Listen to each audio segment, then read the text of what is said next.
Aujourd'hui, nous recevons Charlène Doucet qui vient du CNES, mais avant toute chose, Charlène, sur quoi tu travailles? Alors, je suis chef de projet de la mission JUICE, donc des contributions françaises au CNES. En quoi ça consiste cette mission de JUICE? Qu'est-ce que tu entends par contribution française?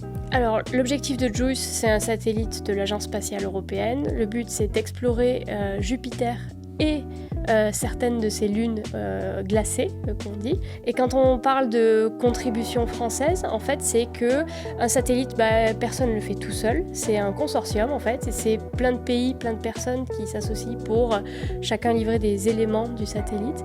Et donc, en fait, on va avoir des laboratoires du CNRS en France qui vont participer, aussi des industriels, hein, mais nous, on va soutenir surtout les laboratoires du CNRS pour toutes les contributions qu'ils vont amener au satellite. Donc ça peut être du matériel, ça peut être du logiciel, ça peut aussi être des publications scientifiques plus tard quand ils analyseront les données de la mission. Mais c'est vraiment assez large comme périmètre.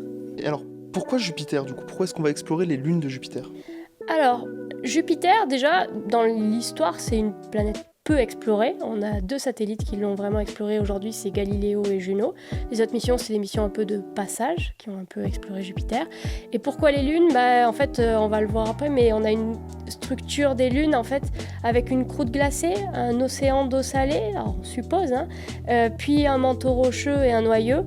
Et en fait, toute cette composition, si on enlève cette croûte glacée, elle nous fait quand même penser à celle de la Terre. Et quand on pense à la Terre, on pense au potentiel de vie. Et donc, l'idée d'aller voir si on est seul ou pas dans l'univers, c'est un peu ce qui nous travaille quand même.